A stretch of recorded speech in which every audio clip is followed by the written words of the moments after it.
Welcome to Nerdarchy, for nerds, by nerds, and today I'm hanging out with Juice from Master the Game. How are you doing today, sir? I'm good. I'm good. Just hanging out. Just got the wife to get off of work for a little bit and hang out with the kids. Nice. Yeah, so we've been chatting about poverty and and whether or not cable will still be a thing in the future, television. It won't. We decided. And some gaming stuff as well. Yeah, for sure. So Juice, you've been around a long time, YouTubing in various forms. Back from the RPG Brigade days. I don't know. I don't even know if that's still a thing. It's a thing. It's not, as far as I know. Just people go there to promote their blogs and stuff now. But yeah, occasionally I'll bring it up on my streams too. it's the old days, man. It's the old school. Cause like I consider that was like the first wave of D&D YouTubers, RPG YouTubers. Pretty much, yeah. It was.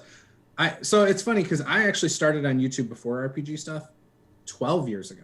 2008, I was doing like music stuff. Yeah. I would record people's concerts and throw it up online, just, randomly. Wasn't for anything other than to put their stuff out there.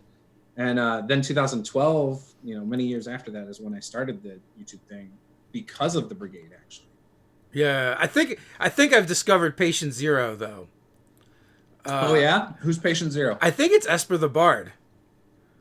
You think? Yeah, you think he was one of the first in the Brigade? Yeah, because we were talking. The Brigade actually asked him for advice, like when they wanted to start doing it. Really? Yeah. And does he remember what year it was? I don't know. I think if you go back to, I think I went back to his channel and looked, and I was like, oh yeah, that was a long time ago when we were talking. But yeah, so that I thought it was kind of cool to to delve into that kind of stuff and be like, well, who was doing it first? And then because I know like for us, we didn't find the Brigade. The Brigade found us. Right. And how'd that happen? Oh man, what's the dude's name? He was one of the ones that started the Brigade. Gentleman Gamer. Samwise. Esper the Bard definitely had to be the first. July 2006. Yeah. He's been around a while. So he's got that very cool distinction. And then Spoonie was around too. Like that was one of the first ones that we found was Counter Monkey Spoonie. Yeah. Yeah, but he wasn't part of the Brigade. No. Oh no. I don't think Esper was part of the Brigade either. No. He was just kind of doing his own thing, and the Brigade popped up, and like the Brigade was weird anyway because like they were never really YouTubers. They were just like a bunch of people. Before you, they were. So my introduction to the Brigade. So 2010 is when I really got back into gaming because of my wife. Yeah. And we ended up, I ended up having gallbladder surgery a year or two later. I think it was 2011 when my daughter was a baby. Maybe it was 2012. And in that time is when I started watching some videos and people were talking about the Brigade. And I may have already been part of it in Facebook. I don't remember. But at the time, because you could do video responses, that's really what the Brigade was. It was a community that socialized, but they used Facebook and YouTube videos to socialize with each other. Rather than to create how-to videos. That's why I say they weren't really like YouTubers, because they I see what you're saying. They started YouTube channels to talk to each other. Yeah. Essentially. Like someone would do a video about something and then someone else would be like, oh, I've got something to say about that. And then they would do a response to it. Yeah. Nice. Yeah. And it was cool. It was definitely a cool thing, a cool part of the community. And some of us miss those days. yeah. Every once in a while, even though video responses aren't a thing, we'll do them anyway. Do what we want to do. Right. We still do it too. I still do it occasionally as well. I haven't done it in a while, but there's a new group that's kind of like that. That's only for creators, called the Video Response Community, and it's kind of like an invite-only thing. It's real small. Okay. But they want you to do videos inside the group mostly. Like you can link to your video if you've done something, but mostly they want you to like go live in the group. Sounds like a video form of Reddit and terrible. Like Tim Harper started it though. Because he was influenced by the past that he wanted. that makes sense. That makes a lot of sense. He was the guy that found us, I'm pretty sure. Probably. It was 6 years ago. He finds everybody when they put their first video up. Yes, yeah. It was definitely him because his I find channel was people between Samwise, right? 30 people. Yeah, Samwise 7 RPG. Yeah. I tend to find channels between like 30 and 100 views. Like I remember finding Luke from the DM Lair and was like super excited about it, and he was already big shotting me. Like, I was like, what? I was like, hey, I want to do a video with you.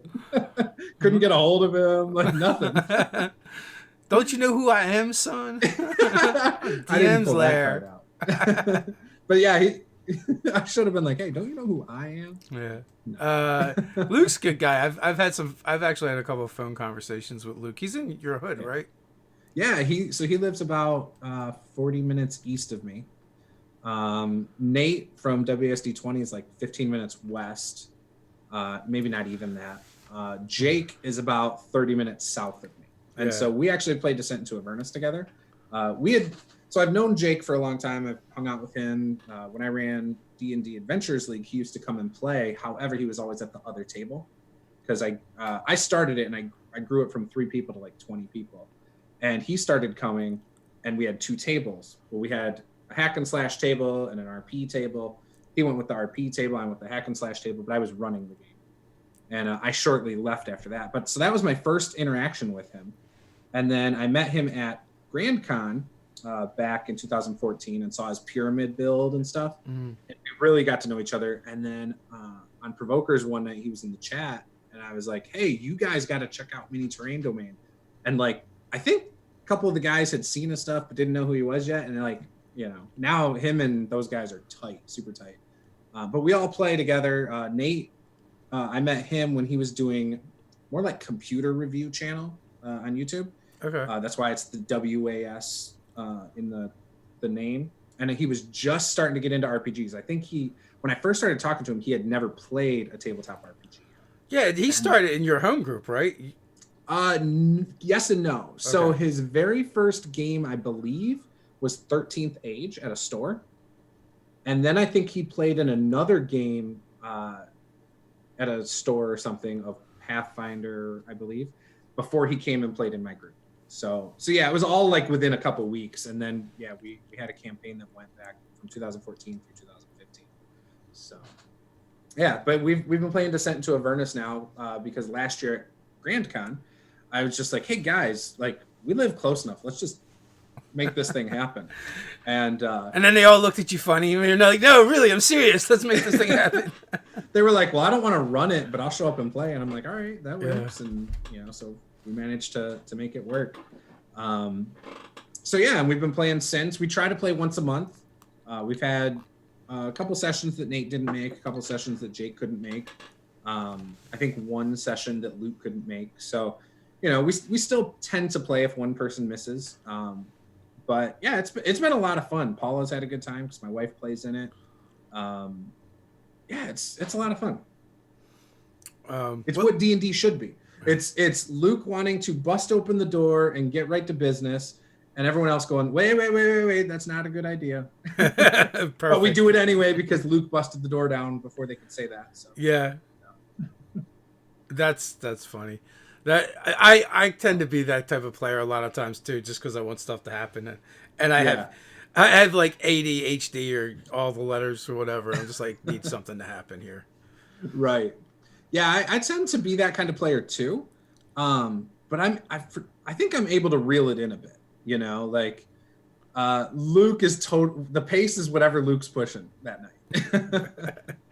My wife pointed it out to me a couple sessions ago. She's like, Luke shouldn't do any talking for us, and he always does, no matter what character he's playing. And then it was funny because that next session, Luke's at the end of it. He's like, "Yeah, it seems like every time I talk, I get us into trouble. I should probably not talk anymore." And then immediately afterwards, right? The last session, he toned it down, right? But then real quickly was like, "No, this is just who I am. I'm gonna bust it." And that is that a weekly game? No, so it's once every 4 weeks. Right now, I think our next one is the 23rd of this month. And then I do have a Wednesday game we play weekly. That one's tonight. We missed last week. I don't remember exactly why. It was on me for last week. But we've had some people who have missed. We've got 2 of our original 4 players. It is super hard to always get everyone to the table. Yeah. So... And my other group that I was trying to do weekly on Fridays, you know, we had a lot of like health related things for reasons that we didn't play. And so, you know, we just couldn't get everybody to the table. So that didn't take off. You know, we ran like 2 sessions and that was done. But my Wednesday game is every week. We're on season 2. I want to say we've got 16 or 17 episodes. That's been a lot of fun. It reminded me of I shouldn't say it reminded me. It was the Mandalorian before Mandalorian was on Disney Plus. Yeah. We have a half orc who's very much like the Mandalorian, but we had a tiefling sorcerer who was a lot like Baby Yoda. Okay. And yeah, we didn't realize it until obviously the show was on for a couple weeks, and I was like, guys, they're stealing our stuff. That's exactly what they're doing. They're coming over your channel. They are. They know they can steal it and reskin it, and they can get away with it. Absolutely. We've gone a turn in that campaign though. It's nothing like that anymore. We had to go off the wall. They'll never put this on Disney Plus. Son of a bitch, they did it again. Right. So we've been doing that, and then my third game is, I call it the Black Rock Adventures. It's a very creative name because it takes place in my Black Rock Cliffs region of my homebrew world. Makes sense. And right. We've played 3 sessions, but that's been a lot of fun too. And that was just like, hey, this is like a home group, not really meant for streaming. And we just decided to stream it. And then it's just been a lot of fun. So you're lucky if you have a group you can do that with. Yes. Yep. Yeah. And a couple of the people aren't necessarily comfortable with the whole stream. Like they're like, yeah, go ahead. No big deal. But it's not like they're not like, oh my gosh, yeah, we got to stream this and let's get on YouTube and Twitch. And, you know, they don't care about that. So I was thinking more from the perspective you have to watch what goes out into the world. Yeah. And when you have people that aren't streamers necessarily, like some of the stuff that goes on in your home game won't necessarily fly. Yeah. On a streamed game. It's pretty PG. Most of my games are though. Yeah. I keep it pretty child appropriate for the most part. So Rivers RPG channel wants to know, are you going to try and make it to Yukon in Ann Arbor this year? No conventions this year. Due to COVID, my wife and I decided we're not doing any birthday parties. We're not going to conventions. It's pretty much the earliest would probably be summer 2021 to try to do anything. So even my local, the one that's closer to me now, Grand Con, isn't even a possibility for me, even if they're open. So. Yeah, I'm the same way. I'm not doing anything this year, and I don't know how soon next year.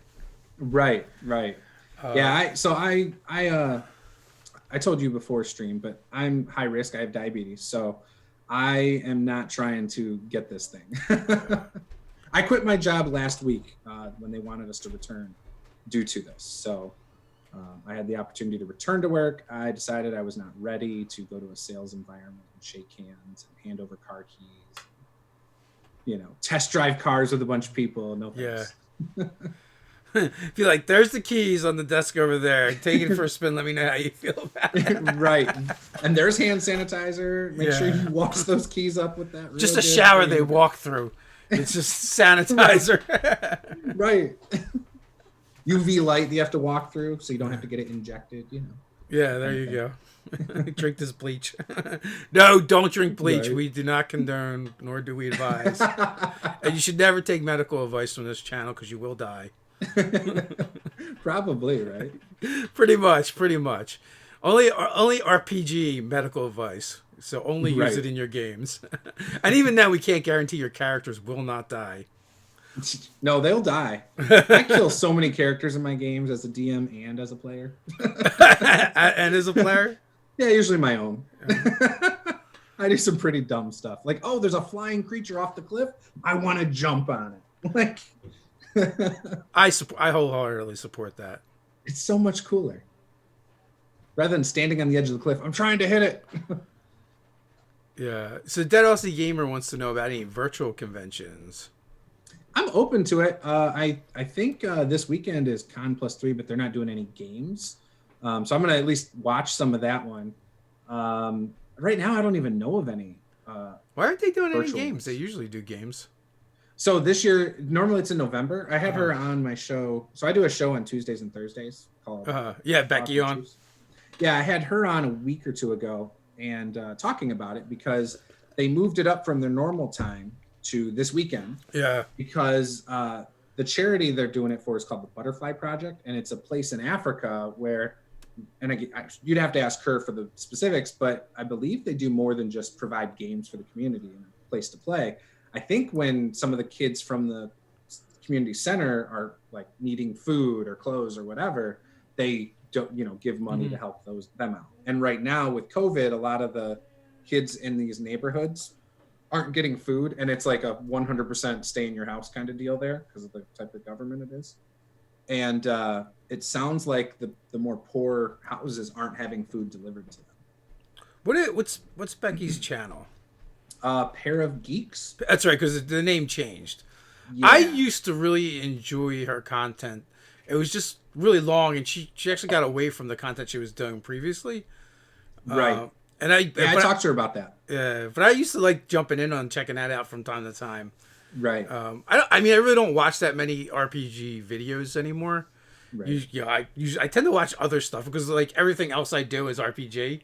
Mm-hmm. So when I'm like absorbing YouTube, it's stupid stuff like death battles or I'm watching how-to videos or something.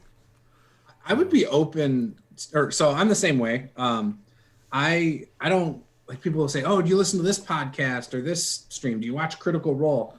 No, I just don't have time. Like, I wish I had time to sit there and just binge all the RPG stuff. I just can't. I am not good at watching stream games. I think it's cool that people do it, and I don't mind participating in doing it. It's like, okay, people like this, I guess. My stream game of choice is Acquisitions Inc. I can watch the heck out of that. Critical Role, I've started with the first episodes, which everyone tells me to skip the first season. I can't, though. I don't know. I haven't tried to skip it. Yeah. And I've rewatched the first episode probably 3 or 4 times, and I still don't know what the hell happened. Yeah, I mean, you don't need to watch the first season to watch season 2 because they're completely different. But right. I mean, Ted watches them all. I watched a bunch, and we were doing reviews on it for a little while, and we decided to stop doing the reviews. And I'm like, yep, I'm done watching these. It almost became like work because like like once a week I have to dedicate like 3 to 4 hours, and so I would like stream it to my TV. And then a fight would break out, and I'd fall asleep, and I'd be like, "Oh, what happened?" So, yep. Did you ever watch Will Wheaton's Tabletop, or what was it? He also had Ashes of Volcana, I think. Did you ever watch those? I have not. He did Titan's Grave, which I did check out a little bit of that. That one was cool because he had they incorporated some of the graphics. It wasn't just staring at people sitting around a table. Yeah, so there's like higher production and stuff like that. Yeah. Yeah, I still just can't. I just can't get into it. I'd rather be playing than watching. Same here. Yeah, it's kind of. I guess that's the thing. So it's weird too because you have people that have never played and they watch other people play, and then I kind of get the person that watches because they can't find a game to get into or they don't think they can find a game to get into. I kind of get that, but they're trying to learn how to play. Yeah, or maybe they're trying to learn how to play. Although watching a stream game seems like a really long, arduous way to learn how to play. I have a few people that watch my games. On Wednesdays, we got about 10 people, I think, watching our game. We stream the RPG crate game, and Ted gets like 50, 60 people watching live. And it's like once a month on a random Friday. So he does pretty well with that. I mean, there's people that still request for us to finish putting up our old games, and they were terrible. Like the production value is terrible. Like it's a camera off on one side of the room, and we got a mic a Yeti hanging from the old ones. Yeah. I couldn't watch those. I tried once. They're terrible. Can't even hear anything half the time. But people seem to still like that stuff. I don't know. I get it. I do. Even watching some of mine back, because I'll record mine. People think I'm doing it to put up as content. I usually record my stuff just to know what happened in the game, because I take terrible notes. Yeah. So even if YouTube wasn't a thing, I'd probably try to record my games just for that. So I used to do that occasionally and go back if I couldn't quite remember when I was running the Scarlet Sisterhood. It was also short. Yeah. Right? It was only 2 hours, and that's back also when I was driving for a living, so I had plenty of time. Right. I was just driving anyway. I guess like if I had a job where I had a long commute, or when I used to drive, it was a long commute to and from work, but then the actual job itself was just a lot of driving. Right. I guess it would be easier to get into that kind of stuff. Mm-hmm. Yeah, when I used to work 60 hours a week, just a couple of years ago, I used to not download, but I would have YouTube open on the side, and I'd put on someone's like live stream, because I could get interrupted, and it would be okay, if I missed a couple rounds of combat or whatever, like I could still follow the story, and that worked out really well. But yeah, since then I haven't really watched a lot of streams. So Paul wants to know, do you guys think Gen Con will happen this year? This is a common question on your channel, I see. It's going to happen, and it's going to be terrible in so many ways. You think so? There's still, 2.5 months? Yeah. So they're opening up now, but when the numbers skyrocket in the next 2 months, what are they going to do then?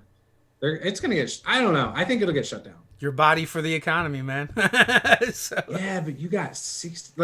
Someone posted in the Gen Con group today. Yeah. Reasons they don't support it being held. I don't care if it's held. I'm not going. Right? Yeah. Whatever. But the thing is you're gonna have six. Okay, you won't have 60,000 people. You might have half that if you're. Well, that's why I say no matter what, it's going to be terrible, right? Because the attendance is going to be really low. Yep. But Gen Con is kind of is going to be forced to hold it, unless they can get that force majeure clause to kick in. Yep. Otherwise, they have to have it, and they're going to lose a bunch of money for having it. A bunch of people are going to come. You're going to see a lot of COVID cases, spread from it. And you're also going to Do you think all the game developers are going to go? No. Some will. It's going to be none. I feel like it's going to be an empty hall. Some will. But yeah, I think the hall is going to be more empty, and it's just going to be a bad experience all around, I feel like. Yeah.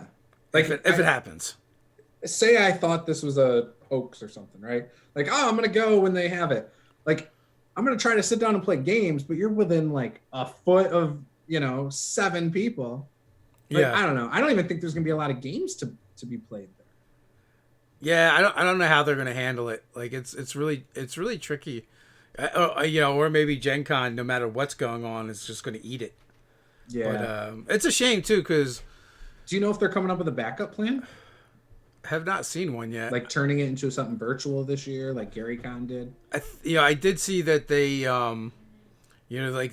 they postponed their registration and stuff. That's cool. They're kind of dragging their feet on that, but they're just. Yeah, they're doing refunds up to middle of next month, I think. Oh, are they? Yeah, June 14th. I think I saw. Because just like you, I'm not going because I haven't really looked at it very much. It's just yeah. This year's a wash. It's just right. 2020 is going to be a wash for the convention scene. It sucks too because of your guys' convention. I was really looking forward to that. You have no idea. I was like, all right, this is going to happen. I had the job lined up. I was doing well. First 2 weeks, I had multiple car sales. I'm like, all right, this is going down. And then the shutdown. And then I'm like, oh, what's going to happen now? Yeah. So, we were happy when the venue was willing to let us postpone to the following year. That's cool. That was the bulk of anything that we had put out of pocket so far. So, knowing it wasn't going to be lost, that was good. Mm-hmm. Same place, same weekend, just the next year?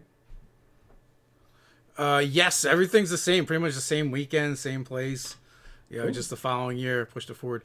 To answer your question, Paul, the thing is that the state of Indiana is open. It's all based on the state. And for someone else had asked, I think Dave, you had asked about they can't get other contracts. If the state is open, they can't use what's called the force majeure clause, which then says that they have to get refunded on everything because they can not physically have it. And then whenever you see a convention, you're going why haven't they canceled yet? That's why they're waiting for this clause to trigger, because if they do anything prior to that, then they can actually be considered to have sabotaged the event. And then, you know, they can't get out of any of the contracts because of that. So they have to keep their mouths shut and just wait until they physically can't have it. And then they can get out of their contracts and they can refund everything. But until that happens, you know, they're just kind of stuck. Yeah. It's less messy if the state shuts down. Yes. Otherwise, you're looking at cons that it might be the last time they run that convention because they're going to go broke. Yeah, unfortunately. So you can still look forward to Nerdarchy the convention. You just have to look a little bit further into the future forward is all. You got a whole year to save up all your money, Yeah. to support the vendors, like to prepare your games. It's great. We got a year and a half, guys.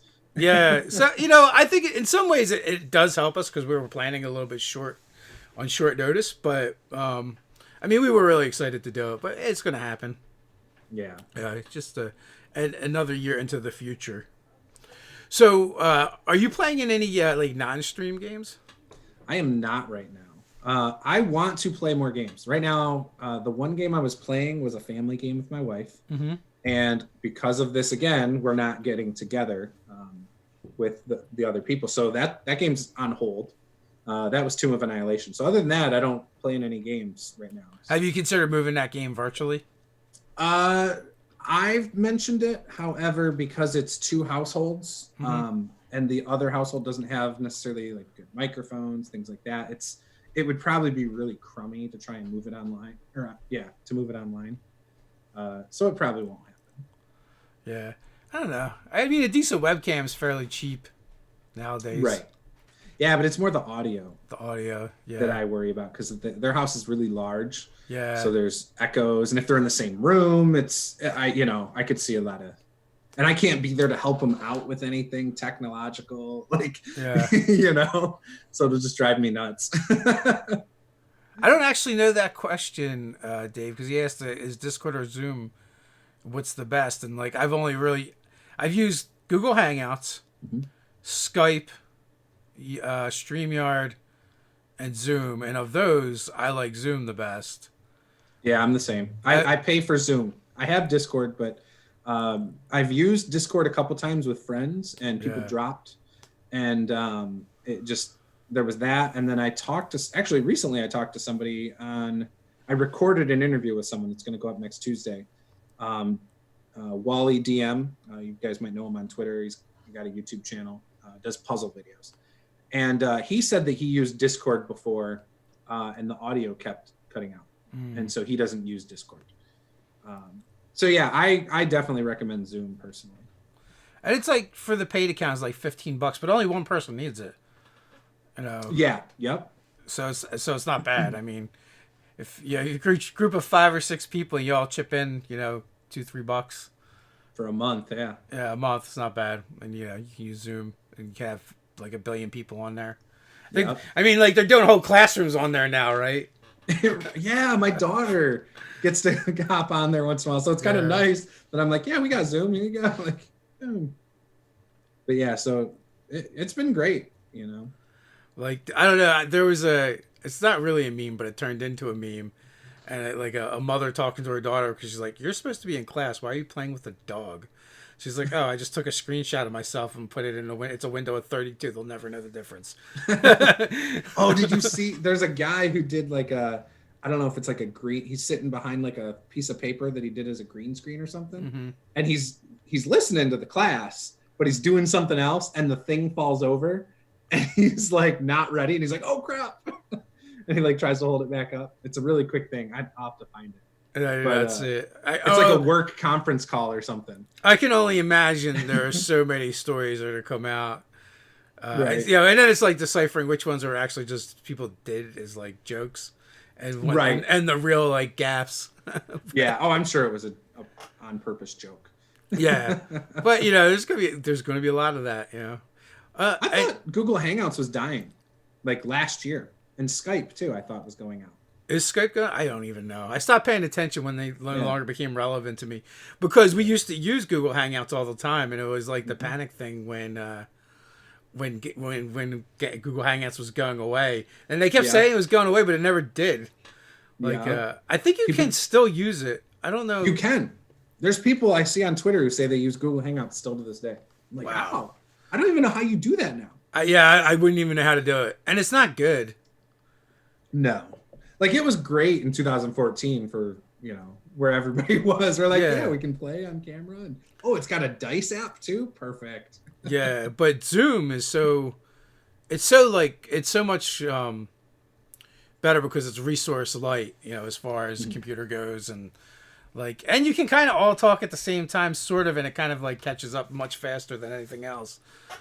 Yeah, there's not that lag. Yeah. So I don't feel like I'm like because I tend to talk over people, in case you guys haven't noticed today. But when I'm on Zoom, I feel like I don't do it as much, Yeah. Yeah. And it's a lot easier, and it looks better. And I think it's easier to do like the screen capture stuff with.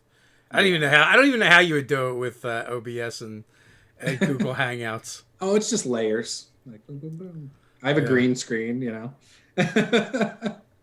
don't know. I barely get this stuff to work. I'm so non-techy when it comes to this. Hey, you have a nice backdrop there, sitting in front of your bookshelves in Ted's basement. Yeah. Well, green screen makes that pretty easy. Right. Plus, it's like all I have to do is figure out this kind of stuff once, right? And then hopefully nothing changes. Yeah, that's what I thought. Yeah, well, we were talking about that earlier, and then you do an update and it changes your settings back to whatever defaults. Yeah, it screwed me up for a month. And then you're like, what is going on? Yeah, I don't even know how that happened. This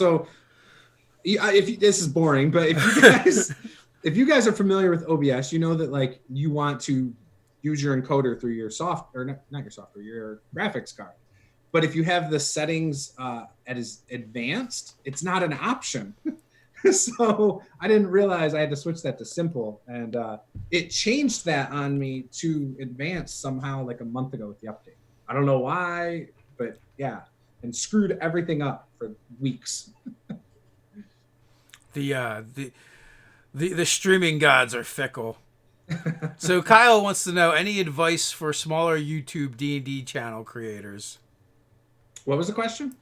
Any advice for smaller YouTube D&D channel creators? I'm probably not the guy you want to ask, but the first tip I have is probably just do it. Just get started. People are like, oh, my first videos people are going to judge me forever. No, after a couple months, people don't even watch those usually. Especially if you have good content later on, they'll just focus on the good stuff. Like, look at Nerdarchy's first videos. Look at my first video. It's good. It definitely it's the weird thing with that is when we were at Gen Con, not this past year, the year before, we ran into a young woman that was kind of hanging around, and we're like, after a while I had to ask him can we help you? Are you looking for something? And she's like, oh, I wanted to say hi, but I didn't want to interrupt. And I was like, that's fine. Come on over and talk. And one of the first things I asked her was what do you think of the new content? The production values and stuff like that. She's like, oh, I haven't gotten to it yet because I started at the beginning. I was like, oh wow. Yeah, I was like, oh wow. That made me think a little bit differently about having those old terrible videos on the channel, because it's oh, well, there's actually people that don't actually care about that, and they just watch however they watch, right? Everyone enjoys the content differently. I don't even watch usually. I just listen. Yeah. I guess that's I'll put it on and work on some prep or something. But I think you gave the best advice, and that's kind of just get in there and do it and get started. I will say it's harder now than it was when we started, for sure, because there's so many more creators out there doing stuff, and they're doing it well, right? The production values are really good. We had been doing it, and we came along, and there wasn't anyone really doing it the way we were doing it, because we had multiple people on camera talking. Not that our production was particularly great or anything. I mean, we started with an iPhone and an external mic. Right. And then WebDM came on board, and they actually had fairly high production values. They're shooting with multiple cameras. They had Travis, who ran all their production for them and actually did that for a living. And then after them, all the creators that were coming, they were just doing it way better from this get-go, from the start. Like their production was better. And I find what I find really interesting is the newer YouTubers like this generation, which is like your RuneSmith, your XP to level 3, your Davy Chappies. Yeah. Where they intuitively do YouTube way better than any of our us. generation. Than our generation, right? We had to like we're Googling and YouTubing how-to videos, and they're just doing it because they grew up with it. Right. So that transition has been really interesting to see. I mean, there's more to it than that, but they've got great personalities and they do fun stuff. But but in essence, I feel like they just intuitively understand the platform better than we ever could. And that's a broad question that they were asking in the chat. Like, I mean, step one's probably, why do you want to do YouTube? Like, do you just, like, when I started in 2012, it was just to be part of a community. Like, it was literally just to be social with people. It had nothing to do with getting subscribers or views or anything like that. Like, I don't think that idea crossed my mind for at least a year. Like, oh, I've got people watching my stuff now, So you got to figure out why you want to do it. 2, what is, once you know your why, you can build off of that. Like, okay, then do you want to be a big channel, then niche down and figure out like your niche, how you're going to do it better than anybody else. Like it just depends. Like I do all sorts of stuff. I do live plays. I do Tuesdays and Thursdays at 1 p.m. Eastern interviews. I still want to do videos, polished up, edited videos. Sometimes time doesn't permit that. Sometimes I just, cell phone record myself talking about a topic still, so I just do what I want. As much as Dave has told me I got to be more consistent and like, figure something out, I've always I'm like, yeah, you're right. And then the next day I just do what the hell I want. Yeah. Well, if you get into the nuts and bolts of it, like consistency is really important, having regular upload schedules, working all the social media, like, for every video you create, there's so much more work that kind of goes into it than just making that video. We'll like yesterday, we spent 2 to 3 hours kind of prepping our videos that we're going to shoot later today. And then we'll spend a couple hours shooting those videos. Back when we were editing them ourselves, then that would be, that could be, up to an hour with each video in the editing. So, or more, depending on how long your video is. I think they say it's like, figure 3 times the length of video is about how long it takes to edit, depending on how much you're doing. So talking to Luke, he spends upwards of 3 to 4 hours per video. Same thing with Nate. So like each video, they're like 10-minute video is going to be minimum. You're talking about 5 hours work. Minimum. Yeah. So that's a lot. So a lot more goes into it than, than the length of the video that you're watching is kind of it shows that they put that work into it. Like their videos are excellent, Yeah, like, well, in every one of Luke's videos, there's like 10 Lukes that show up. That's true too. I haven't even asked him how long it takes to record that. But yeah, he's got his skits in the beginning with like the face print or handprints on their face. Yeah, with all the different Lukes. His Barbarian's still my favorite. I got to experience it firsthand in my game. It was great. Jake did too. Did he dress up? No. Jake is the only one that dresses up. He's playing a tiefling, and we have tiefling horns in my game rooms. So he's the only one that gets in character. Nice. Back around Halloween, we thought about, when we were at the Halloween store, we thought about buying a weapon for each character, just so they at least had something in their hand while we played. And we, I don't know why, but I told my wife we should. we've got one player that consistently will dress up to that character. It may not be like cosplay level dress up, but just like his last character was like an aristocrat, so he would always dress up kind of like fancy. Nice. And so with each and then like he would always talk in character and get in, use the voice, and fantastic role player. Also an ER doctor. So if one of us nearly dies at the table, we have a doctor in the house. Very important. Nice. I realized, so I don't know about you, and this is kind of off topic, but I've gamed with 3 lawyers regularly. Like, do you have anybody of a certain profession you've gamed with that just stands out to you? Like, obviously an ER doctor. Yeah, so significant. not necessarily at our table, but we definitely have had like people from all walks of life, from like very successful white collar to blue collar.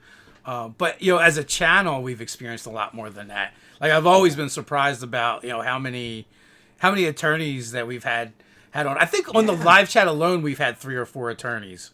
Yeah. Like Seth from he did a movie of Dice and Men, Art of D&D, Eye of the Beholder. He's an attorney. We had a fan that was on one of the live chats that was a what was it? He was a immigration attorney for China. Oh, wow. Yeah. And, Alex Kamer runs Gamehole Con. He's an attorney. Okay. And I feel like there's like 1 or 2 more. So you're saying there's a large abundance of attorneys who are into role-playing games. There are, and doctors as well. Yeah. And there's I've engineers. I've played with quite a few engineers too. Oh yeah. So it's a common one. But you figured it makes sense now, especially now, right? Because these are the people that came up playing the games when they're younger. Yeah. Obviously, they're going to eventually go into some profession or another, right? Right. So, a certain percentage of them were destined to be successful. Right. It's funny you say that because, so my past of kind of being into the whole Juggalo community. Yeah. Right? So, I grew up in a really poor area. And it's funny because a lot of the people I knew who used to be into that, like, a lot of them grew up to be very successfent people. Like, they're not meth heads, like what a lot of the people want to joke about online. Maybe new ones are. I went down this really deep, dark hole of humanity when my players are like, we want to play Goblin Juggalos, the Gobbleos. And I didn't even know what it was. And, like, I found the Miss Juggalo beauty pageant. Oh, and like one of the contestants was like, I'm going to med school. Yes. And like, that's horrifying. It's true. Like, you can't always judge people by that stuff, I guess is the point. But, like, because even in RPGs, like, it's the nerdy thing you do, and you're antisocial and you hang out in your mom's basement, right? Like, it's kind of a running joke now, but it's not really necessarily true. Yeah, screw you guys. I got my own basement now to hang out. Right. I have a separate room now. Yeah. Did you see Ted from Nerd Immersions? Did you see his door? Yeah, the dragon on it and stuff. Yeah, I like his table he did with the dice as well. Like, back. I did not see the table. I noticed that he put up the door and like it was in process. And then I saw the finished one. I was like, that looks really cool. Old school tavern style looking door. I don't think I've seen the finished table. So I saw it when he was working on it, like in process. And he had like his logo. And then he had a bunch of dice that he poured around it or under it or something. And then he was going to do a clear, like, what's it called? Acrylic or whatever. But that's like as far as I saw it up to. But it looked pretty awesome. Like, he's really good at woodworking, it seems. Yeah, me not so much. All the tools that got to commission him. Yeah. Well, so I worked in the construction industry for off and on for like 15 years, but always like so I worked in lumber yards and then I drove a tack truck. But I mean, we did more stuff, but that was all like we didn't do finished work. I hated finished work. With the stuff we did, it didn't have to look pretty, right? Because someone else would come along afterwards, right. And that was their job. But like a small tool was like a sledgehammer for what we did. So just break it down, just bust it up. Yeah, sledgehammers, pickaxes, and jackhammers. Did I ever miss that job? Oh, never. Like you said, did you ever mess up? I'm like, oh yeah. I was gonna say I know that answer. Yeah. Oh man, I was driving. It was our new tack truck, and. This thing was a triaxle, so the thing was beast, 4,000 gallons, and the bars on the back, you could just shift them back and forth with a button, right? So I was doing that, and I caught the storm culvert on one. It wasn't moving very fast, but as you can imagine, this is a very, very heavy truck. Right. And it just pinned it and just ripped the bar partially off. And it was just like, just pouring tack out into the road everywhere. Oh, no. I was like, oh my God, I am so fired. but they didn't fire you. They didn't fire me. It's what happened? It's a really shitty job, and it's hard to get people to do it and train them. Yeah. So what kind of punishment did you get, or none? None. Just a slap on the hand. Don't do that again. Basically, yeah. It was like. Did your insurance cover the damages? You know what? I don't know. I don't think they did. They probably never submitted that one to insurance, or maybe they did. Gotcha. I have no idea. That was above my pay grade. But, I'm always curious about that because you'll see like semis that try to squeeze through places and then they like rip off sides of buildings or whatever because they're squeezing. Oh yeah, I don't miss it at all. Or something. Like with that job, when you made mistakes, they were big mistakes. Because it's like, you know, everything you're working with is like it's measured in tonnage, and if you're off by inches, like you could have just killed somebody, or you've done like tens of thousands of dollars worth of damage. Yeah. So it was I was a semi-trailer mechanic for a little bit, and so I wasn't one of the people that worked on the engines. I usually was stuck working on like the trailers and stuff. And so like they'd put me on the roof, and I'd see like these gashes in the side, and it's like, how the hell did this happen? Like that is not a tree branch. That's something either metal or you know, like Actually, no, you'd be surprised sometimes what things can do what damage, you know. Right. Well, a lot of time it's just like the weight and the inertia of stuff, just like and the angle and is all it takes. Yeah. I was working on I was delivering lumber, and you know we had to drop it at the bottom of this hill. Yep. So you raise up the bed and you kind of like, you know, jerk the truck from underneath the load, and did that, boom. So when I get out and I look at everything, it's fine, right? But what I wasn't looking at was the tree at the top of the hill where you're going to pull out to. You know, it hits, you know, and you know it hit the his thick branch, and the construction guy that was working, he's like, oh yeah, the dumpster guy did the same thing. I'm like, okay, well why didn't you mention that like 5 minutes ago? But yeah, like I said, you know, now all my threats are imaginary. Right. Well, that's good. Yeah, I definitely don't miss it. So what made you guys bring back the chat? Just the COVID stuff? Or? Yeah, you know what? We figure people are stuck inside, you know, and why not give, you know, an hour a day for us to, you know, just ramble with people. More people are probably available to jump on the chat, both as a viewer and as a guest. So, yeah, we had a couple things we were just trying to do to try and, you know, make things better for people if we can. Yeah. Our patron-only chats, we've made them public until this stuff is done. We have a coupon code over on our website. There's a link in the description somewhere where you can add any the three most expensive things you add to your cart will just be free, except for our out of the box, which is, you know, just fresh off of Kickstarter. That would be unfair to the people that backed us on Kickstarter, but everything else that's a digital product. We're doing that awesome. With, and I don't know. We're just trying to get by like everybody else and make it easier. So, has this slowed down production for your out of the box Kickstarter? We don't actually know yet. We've had to make some changes, and we're working through them now. There was definitely a little bit of a delay, and we ended up going with a different printer, just because we wanted to try and get it out on time or as close to on time as possible. Sure. So, if there was a time like that people would understand, this would be it though. yeah. That is true. As long as you're transparent about what the heck is happening. Don't cover it up with lies, right? Yeah, that was actually our the April update when we when we let people know that they could go download the PDF, and we're like, well, here's the state of the book right now.